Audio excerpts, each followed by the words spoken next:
गरीबदास ये वक्त जाता रोग इस पैरे नु, इस मनुष्य जीवन का समय, पैरा माने समय, ये हाथ से छूट गया फिर रोया करोगे कुत्ता बनकर, रात ने कुत्ता करा करो, उसको याद आता है बात बिगड़ गई सारी।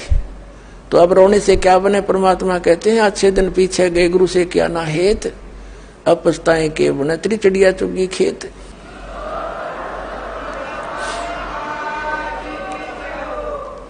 अब परमात्मा स्वयं ही वहां से चल कर आते हैं जहां वो भगवान रहते हैं, वेद गवाही देते हैं कि वहां से चलकर आता है, एक साधु रूप बनाकर कहीं भी प्रकट हो जाता। 3 प्रकार से परमात्मा हमारी धारण पोषण करता है। एक रूप में तो सतलोक में रहते हैं, स्थायी रूप में तेजो में शरीर मालिक का, करोड़ सूर्य मरादे करोड़ चंद्रमा से एक रूप की शोभा सतलोक में। अलखलोक में भिन्न शोभा है, परमात्मा एक ही है, रूप अनेक बना रहा है वहां पर। फिर वो परमात्मा वहां से गति करके आता, अच्छी आत्माओं को मिलता है जो दृढ़ भक्त होते हैं। उन दृढ़ भक्तों में से कौन कौन है, किन किन को मिले? आदरणीय धर्मदास साहिब जी को मिले, आदरणीय मुल्कदास साहिब जी को मिले, आदरणीय नानक साहिब जी सिख धर्म के प्रवर्तक, आदरणीय नानक देव साहिब जी से मिले, आदरणीय दादू साहिब जी से मिले, आदरणीय गरीबदास साहिब गांव छुड़ानी जिला जज्जर वाले को मिले, आदरणीय गीसा दास साहिब गांव खेखड़ा जिला मेरठ उत्तर प्रदेश वाले को मिले, और अनेकों को मिले हैं। इनका तो मूल प्रमाण हमारे सदग्रंथों में हमारे पास उपलब्ध है। वैसे कोड वर्डों में सांकेतिक बहुत वर्णन और भी मिलता है, जैसे आदरणीय नामदेव जी को भी मालिक मिले थे आके, क्योंकि हम बच्चे उसी के हैं, वही आकर उसी को दया आती है जो अच्छी आत्मा भक्ति की तरफ अग्रसर है, मिसगाइडेड है, उनको आकर मिलते हैं। कहीं भी आकर कोई भी लीला कर लेते हैं, उनको सतमार्ग बताकर फिर अंतर्ध्यान हो जाते हैं।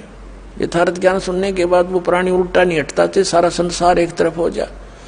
और वो परमात्मा भक्तमती बहन मीराबाई को मालिक मिले। वो दृढ़ भक्तों को मिलते हैं जो पक्के भक्तों, टस से मस ना हो, सारा संसार एक तरफ हो जाए।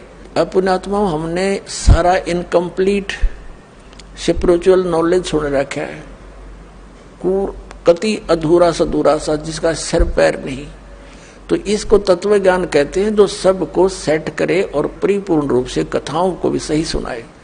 जैसे मीराबाई पिछले जन्म जन्मांतर की पुण्यकर्मी प्राणी थे, और काल उनको ऐसे स्थान पर पैदा कर देता है कि उनकी भक्ति कोई कर्ण ना दे।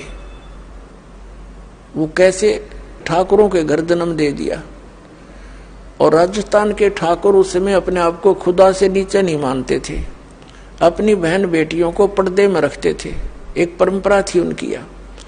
और स्वयं सब खेतों में या कहीं भी काम करना होता स्वयं करते थे, पशुओं का गोबर भी उठाकर बाहर कुड़ियों पर स्वयं डाला करते थे, अपनी बहन बेटियों को पर्दे में रखा करते, बाहर नहीं जाने देते थे। और कोई जाति थी तो उसको कलंकित माना जाता था, बहिष्कार करते थे, उसका बहुत विरोध करते थे, उसका बुरा हाल कर देते थे, यहाँ तक कि उसको मार भी देते थे। अब परमात्मा की आत्मा भगवान बन नहीं रह सकती, और पिछले संस्कार उसको टिकने नहीं देते, जिसके परिणाम स्वरूप वो आत्मा परमात्मा के लिए कहीं ना कहीं भटक रही होती है। काल ने जगह जगह एजेंट बैठा रखे अपने, कहीं देखोगे कोई पूजा पाड़निया, कितने कोई पत्रालियां बैठा ला तेरी भविष्य बता दूं, आजा बैठ जा धर दे 20 रुपये। फिर ये नकली संत, ये पंथ बना रखे नेरे, ये सारे एजेंट काल ने छोड़ रखे मिसगाइड करने के लिए। एक दयालु दाता हमारा पिता विधाता है, कबीर भगवान वो स्वयं आता है। वो जब ज्ञान देने लगता है तो विरोधी लोग असंख्य होते हैं। वो नकली संतों की जिनकी रोजी रोटियां बंद होने की संभावना हो जाती है, वो जनता को भड़का देते थे, हमें अपने पिता का विरोधी बना देते थे, अपने स्वार्थवश वो नकली, जिस कारण से वो खामियाना अभी तक हम भर रहे हैं, भोग रहे हैं। तो पुण्यात्मा मीराबाई की कसक बहुत ज्यादा थी भगवान में। उसकी माँ भी धार्मिक थी। माता से उसने पता चला, श्री कृष्ण जी की मूर्ति बना करके वो उसके गुणों से परिचित होकर के भगवान श्री कृष्ण को अपना इष्ट रूप में मानकर पूजा करने लगी। अब जब उसका विवाह करने लगे तो उसकी माँ, उसने स्पष्ट कह दिया कि माता मैं दूसरी शादी नहीं कर सकती, मैंने तो ब्याह कर लिया भगवान से। तो नहीं माना, समाज का कारण था, जबरदस्ती उसका ब्याह कर दिया। विवाह एक बहुत अच्छे नेक व्यक्ति से हुआ और वो विवाह के 4 वर्ष के बाद उसके पति की मृत्यु होगी, मीराबाई के पति की। लेकिन उसने मीराबाई की प्रार्थना पर इतनी सुविधा दे दी थी कि मंदिर में जाने अलाउड कर दिया था। वो नगरी का राजा था, तो राजा के आगे विरोध कौन कर सकता है। उसके साथ में 2-3 नौकरानियां बहनें चली जाती थी, तो जिससे तो दूसरे ठाकुर लोग भी नहीं बोल सके, भी अकेली नहीं जाती है, 4-5 जाते हैं इसके साथ। और फिर राजा के सामने प्रत्येक व्यक्ति कुछ नहीं बोल सकता। अब वो मंदिर जाती थी, अटूट श्रद्धा थी भगवान में। अब परमात्मा कहते हैं सोचल छिद्र मैं करूं अपने जन के काज, सोचल छिद्र मैं करूं। अब क्या हुआ, दयालु है परमात्मा, सतगुरु आए दया करी, ऐसे दीन दयाल है ये हमारे परमात्मा। सतगुरु आते हैं ऐसे दीन दयाल है, अपनी आत्माओं को अपना रास्ता आप ही बताते हैं। एक दिन उस परमात्मा कबीर जी के शिष्य हो गए थे, रविदास जी और भी कई शिष्य हो गए थे, लेकिन रविदास जी उनके बहुत निकट रहते थे और वो चमार जाति से थे। आज से 600 वर्ष पहले ये छुआछूत चरम सीमा पर था और ये जो शेड्यूल कास्ट के जो व्यक्ति होते थे, अनुसूचित जाति यानी चमार हुए, जुलाहे हुए, इनसे अन्य विशेष कर सर्वण जाति बहुत इनको हे समझती थी, इनके निकट नहीं जाते थे। तो जिस रास्ते से मीराबाई जाती थी मंदिर में, उसी रास्ते में बीच में एक गरीब की झोपड़ी थी, आगे उसके साथ ही एक लंबा वैसे वन था, वृक्ष थे, खुला मैदान था। वहां परमात्मा कबीर जी और रविदास जी दोनों संत रूप में वहां सत्संग करने लग गए।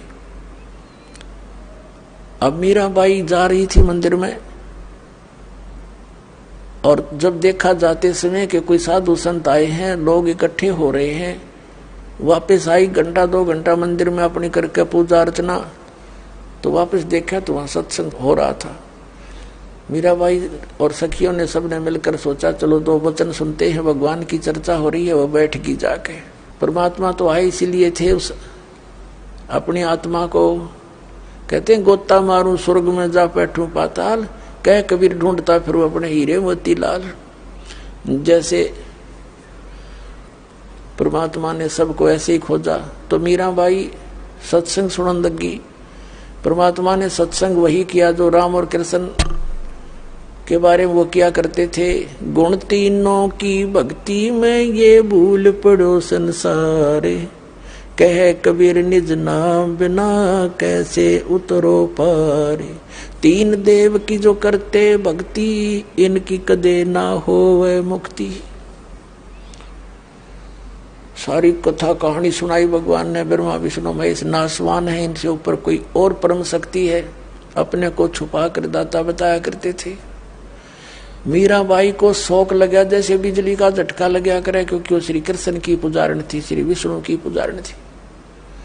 पहली बार तो पुण्यात्माओं सबके साथ ऐसी घटना घटी। दास को भी ऐसा झटका लगा था, जब क्योंकि दास श्री कृष्ण और विष्णु का कट्टर पुजारी था, हनुमान जी के व्रत रखता था। श्याम जी हमारे दादा लाई वह गांव पूरी साजली पूजा वो भी करता था। तो पहली बार दास को भी बड़ा दुख हुआ था, लेकिन सहन करके फिर आगे जानने की चेष्टा की तो हृदय के पट खुल गए, स्पष्ट दिखाई देता है। पहले मोतिया बंद था, हमारा ऑपरेशन हो गया, अब हृदय वाली आंखें काम करने लगेगी।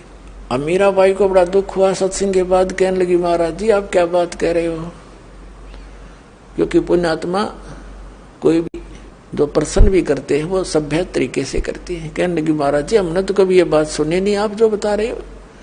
तब परमेश्वर ने कहा बेटी जो नहीं सुनी वही सुनाने आया हूं मैं।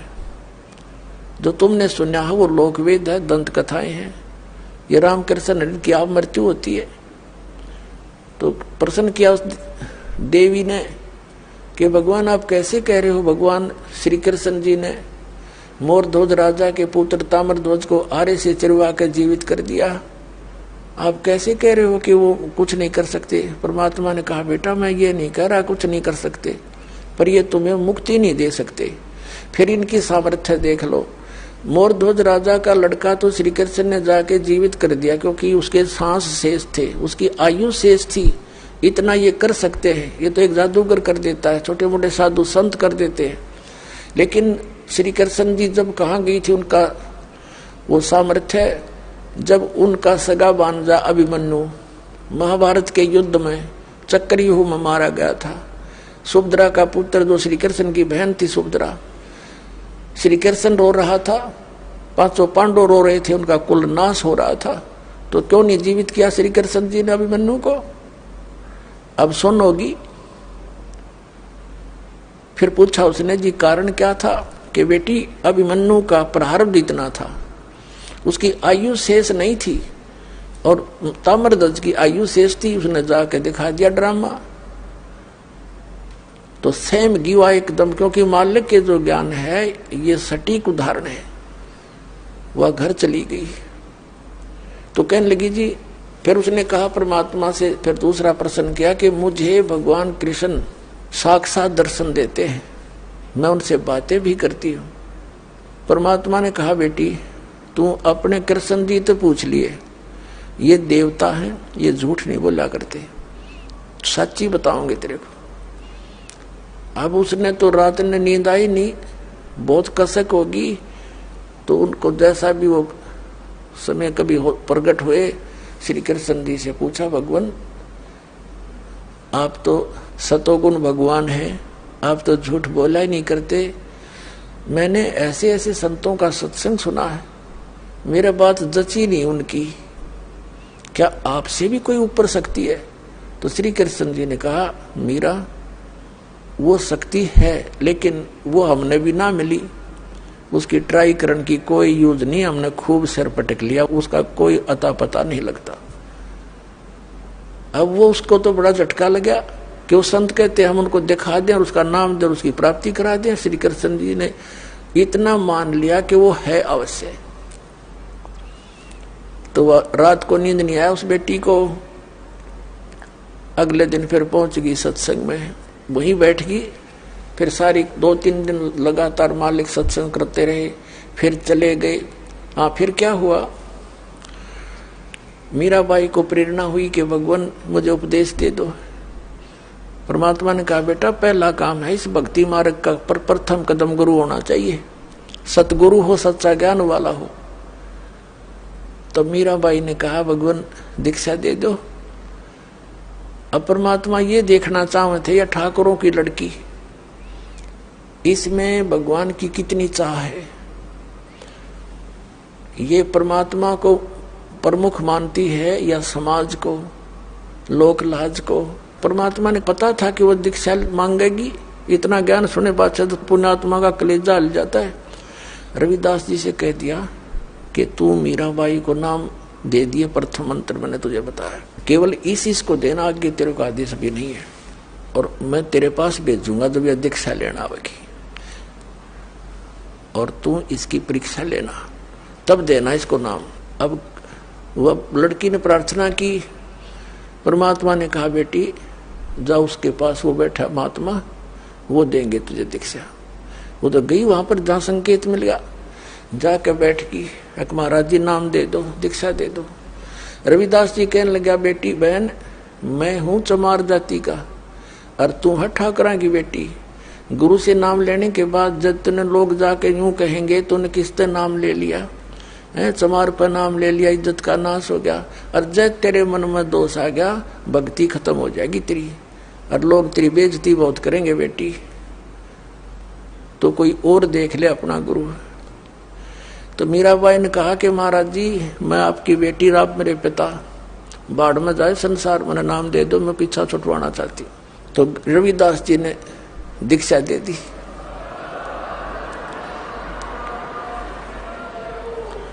अपने आत्मा भक्तों के लक्षण ये होते हैं, वो लोक लाज नहीं करते, परमात्मा की वाणी में भी गरीबदास साहिब बताते हैं, लोक लाजना कीजिए निर्भय हो रहिए, और यो मन चावे राम को तो दासा तन करिए। कहते हैं लोक लाजना कीजिए निर्भय हो रहिए, जय मन चावे राम को दासा तन करिए। स्वान स्वरूप संसार है कुछ कर सी नाही, शीस महल को देख करिए भौंक भौंक मर जाही। सत्संगी संग ना तजय चितराम बसाही। नित्यानंद जी महाराज संत वे हैं, उन्होंने कहा है कि लोक लाज मर्याद जगत की तरण जो तोड़ बगावे। ये लोक लाज मर्याद जगत की नौगे तरण की तरह डिकड़े की तरह तोड़ के फेंक दे, तब कोई राम भगत गत पावे। तो साधु संतां के पिछले उदाहरण देख लो, उन्होंने लोक मर्यादा कति नहीं करी। जैसे आदरणीय नानक साहिब जी हिंदू धर्म में थे, अरोड़ा खत्री इनके घर जन्म था इनका, और रामकृष्ण के पुजारी थे। परमात्मा मिले तो पूरा उसी दिन त्याग दिया था, परमात्मा के दर्शन कर आते ही सब छोड़ दिया, और पूरा विरोध हुआ था उसका हिंदू समाज में, होने दे, कति परवाह नहीं करी। ये दृढ़ भक्त होते हैं जिनको भगवान आकर मिलते हैं। तो मीराबाई ने कहा भगवान मुझे नाम दे दो, आप मेरे पिता मैं आपकी बेटी, कुछ हो मेरे साथ वो संघर्ष, आप मेरे साथ रहोगे, मैं आप झेलूंगी सब कष्टों को, पर परमात्मा के लिए मैं कुछ भी कर सकती हूँ। अब प्रथम मंत्र दे दिया रविदास जी ने, और फिर जैसे महीने में 20 दिन में फिर आने लगे सत्संग करने। तो सत्संग उस दिन तो भगत पक्के आते हैं। सत्संग विशेषकर परमात्मा रात्रि में भी करते थे और दिन में भी करते थे। दिन में कम, रात्रि में ज्यादा करने लगे, क्योंकि दिन में काम में समय नहीं मिलता भक्तों को, व्यक्तियों को। रात्रि तो अपनी ही होती है, अपने ही नींद से समय निकाल लेते हैं। अब पहले तो वो दिन में मंदिर में जाती थी, अब रात्रि ने सत्संग में जाने लगी, दोनों टाइम, दिन में भी रात में भी।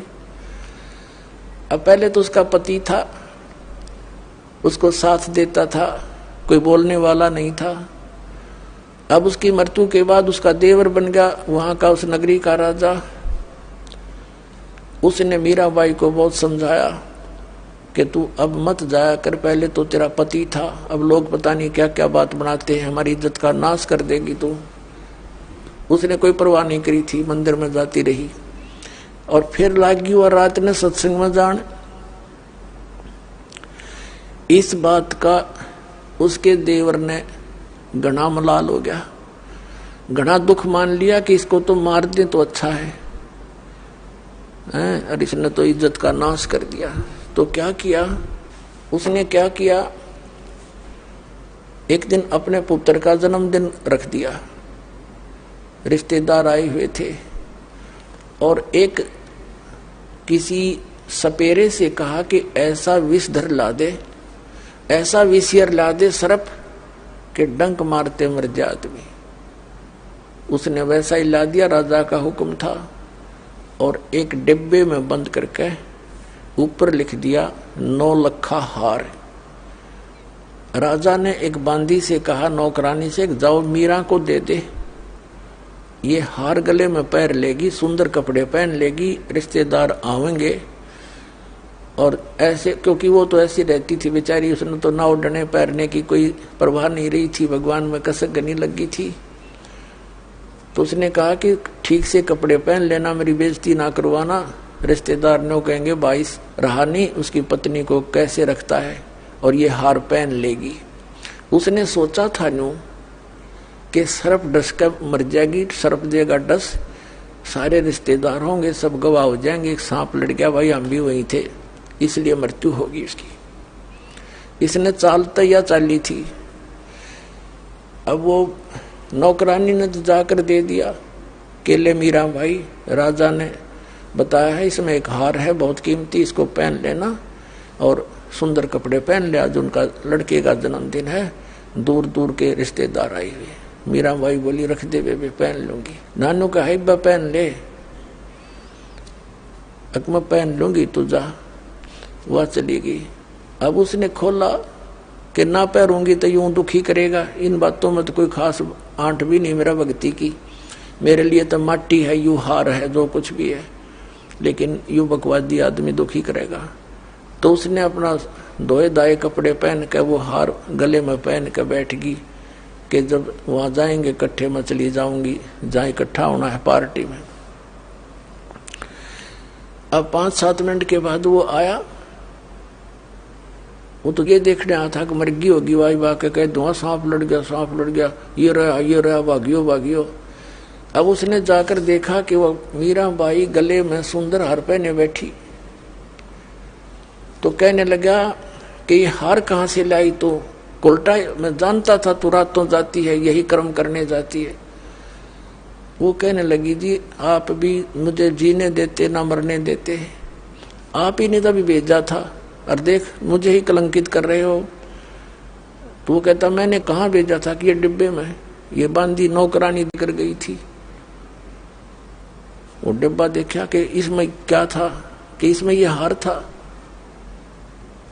अब उसने सोचा बांदी बुलाई नौकरानी, बोली जी मैं अभी देकर बाहर ही बैठी हूँ, इनके बाहर नौकरानी थी वो बाहर रहती थी और यही डिब्बा, और तो उसके पास कोई कपड़ा भी नहीं था विशेष और कोई पात्र भी ऐसा नहीं था।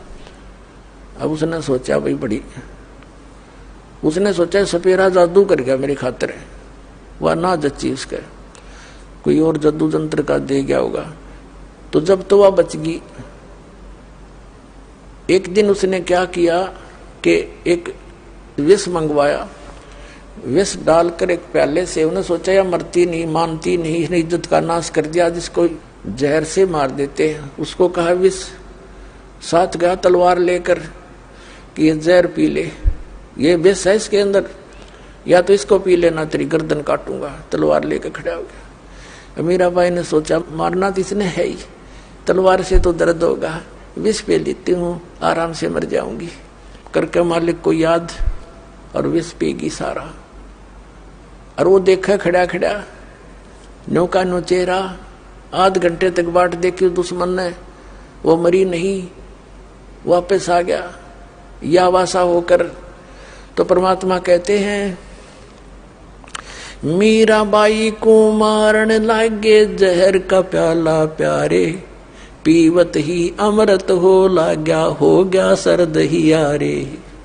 मन तू पावेगा अपना किया रे, भोगेगा अपना किया रे। भक्ति के अंदर ऐसी शक्ति है पुण्यात्माओं, विश्वास करना इस मालिक पर। ये कथाएं सुना करते थे हम, कथा नहीं थी, ये सच्ची बातें हैं।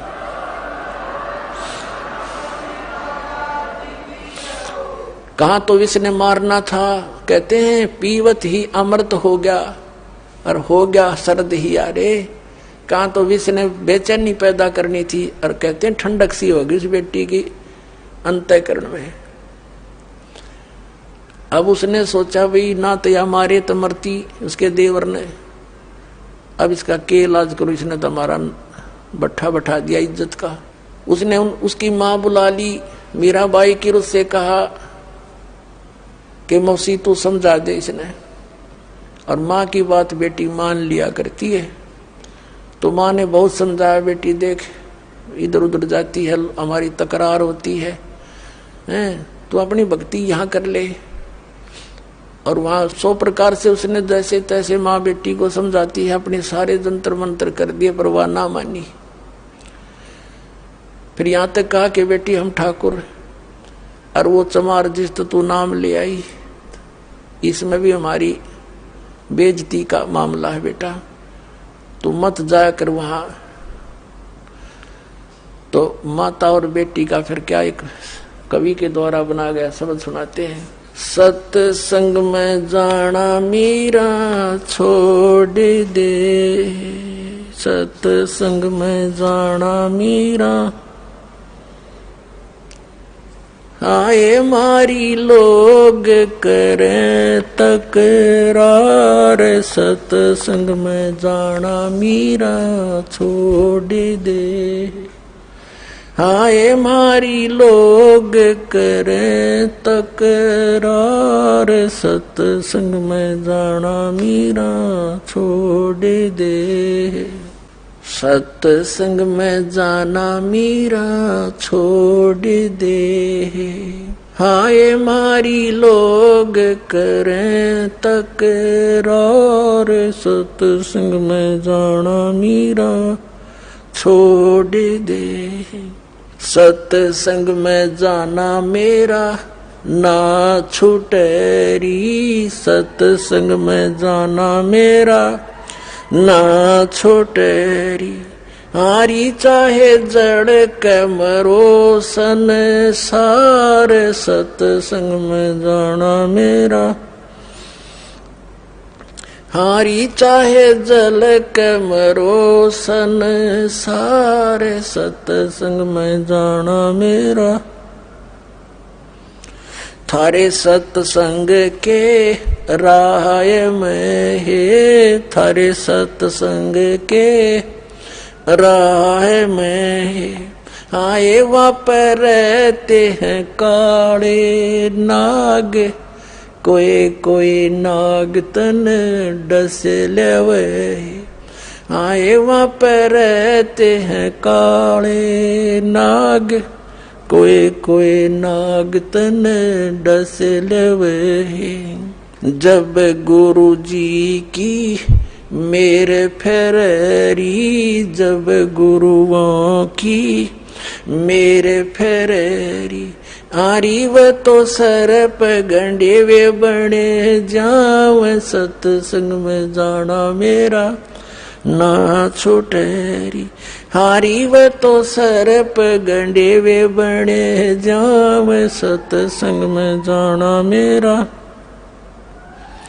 सत्संग में जाना मीरा छोड़ दे, सत्संग में जाना मीरा छोड़ दे। आए मारी लोग करें तकरार, सत्संग में जाना मीरा छोड़ दे। सत्संग में जाना मेरा ना छूटेरी, सत्संग में जाना मेरा ना छूटेरी। हारी चाहे जड़ के मरो संसार, सत्संग में जाना मेरा। थारे सत्संग के राह में है। वह माता डराना चाहती है बेटी को, तुम्हारे सत्संग के राह में आए वहाँ पर रहते हैं बब्बर शेर, कोई कोई शेर तन खा लेवे। रहते हैं बब्बर शेर, कोई कोई शेर तन खा लेवे। जब गुरु जी की मेहर होवेरी, जब सतगुरु जी की मेहर होवेरी। आरी वो तो शेरों के गिदड़ बने जावे, सत्संग में जाना मेरा ना छुटेरी। हारी वो तो शेरों के गिदड़ बने जावे, सत्संग में जाना मेरा ना छुटेरी। थारे सत्संग के बीच में है, थारे सत्संग के बीच में आए वहाँ पर रहते हैं साधु संत, कोई कोई संत तन ले रमे। आए वहाँ पर रहते हैं साधु संत, कोई कोई संत तन ले रमे। तेरे री मन में माता पाप है री, तेरे री मन में माता पाप है री। वो संत मेरे माँ बाप है री, वो संत मेरे माँ बाप है री। हारी व तो कर देंगे बेड़ा पार, सत्संग में जाना मेरा ना छुटेरी। हारी वे तो कर देंगे बेड़ा पार, सत्संग में जाना मेरा ना छुटेरी। सत्संग में जाना मेरा छोड़ दे, सत्संग में जाना मेरा छोड़ दे। हाय मारी लोग करें तकरार, सत्संग में जाना मेरा छोड़ दे। सत्संग में जाना मेरा ना छोटे री, सत्संग में जाना मेरा ना छोटे री। हारी चाहे जड़ के मरो संसारे, सत्संग में जाना मेरा ना छूटे री। वो तो जाते चमारे है, वो तो जाते चमारे है, इसमें हमारी आर है, इसमें हमारी आर है। तेरे री लिख माता चमार हैरी, तेरे लिख माता चमार हैरी। मेरा सिरजन और हैरी, मेरा सिरजन और हैरी। हरि व तो मीरा के गुरु रविदास, सत्संग में जाना मेरा ना छुटेरी। हरि व तो मीरा के गुरु रविदास, सत्संग में जाना मेरा ना छुटेरी। अपने आत्माओं परमात्मा के पाने के लिए सबसे बड़ी बंधन काल ने, सबसे बड़े रस्से हमारा बांध रखे हैं ये लोक परंपराओं के। और परमात्मा कबीर साहब कहते हैं, सोई जन उभरे जिन तोड़ी कुल की कान। परमात्मा कहते हैं कुल करने के कारण यू अनसा गया बिगो, जब यू कुल के कर लेगा तो चार पाया का हो। आज तो लोक लाज में कुल की मर्यादा में को प्रमुख मानकर सत्संग में आया नहीं, सत्संग सुने नहीं, ज्ञान होया नहीं, भक्ति करी नहीं, फिर गधा बन का घूमेगा, चार पाया का होगा। जब यू कुल के ढालड़ा होगा तेरे, तब यू कुल के कर लेगा तो चार पाया का हो। तो संतों को यू हृदय में जम जाती है बातें। तो यहाँ परमात्मा कहते हैं कि तन छूटे जब कहाँ समावेगा, और आखिर तुझको कौन कहेगा। गुरु बिन आत्म ज्ञान मन ने की कर ले, दो दिन का मेहमान मन ने की कर ले, दो दिन का मेहमान। कहते आखिर तुझे गुरु के बिना यू आत्मज्ञान बताओगा कौन है। तो इस प्रकार हमने इस सारे ज्ञान को समझना है। जैसे नित्यानंद जी एक ब्राह्मण कुल में थे, तहसीलदार की पोस्ट थी, 250 वर्ष पहले की बात। इसमें नारनौल के नवाब के यहाँ तहसीलदार की नौकरी करते थे। जब ये आत्मज्ञान हुआ, फिर परमात्म ज्ञान हुआ, नौकरी त्याग दी।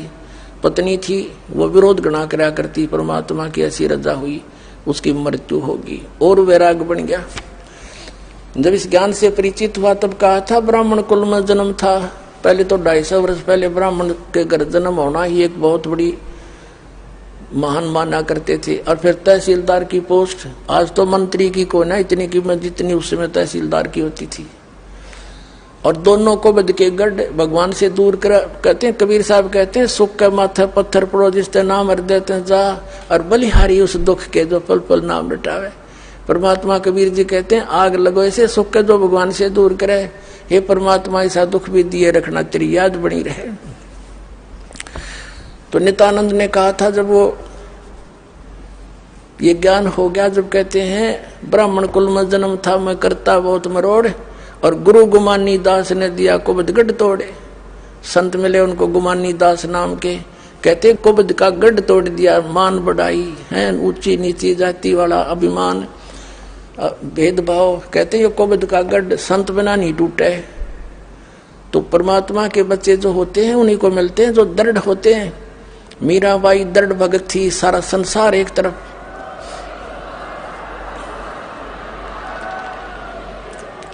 अपने आत्माओं मीराबाई ने देखा है रोज बकवाद करता है, ये कभी मारने की चेष्टा करता, घर त्याग कर चली गई, वृंदावन में रहने लगी। तो वहां परमात्मा फिर मिले जाकर उसको दूसरा रूप बनाकर, और ज्ञान से उसे पूछा, जैसे धर्मदास जी को मिले थे। तब उस बेटी की फिर आंखें खोली, बेटा इससे आगे और भी नाम है, ये तो प्रथम मंत्र दिया है, इसके आगे सतनाम है, वो ग्रहण कर, उसको मैं दे सकता हूँ और किसी के पास नहीं है। तब मीराबाई ने परमात्मा कबीर जी से फिर मंत्र लिया, तब उसका कल्याण हुआ। बोलो सतगुरुदेव।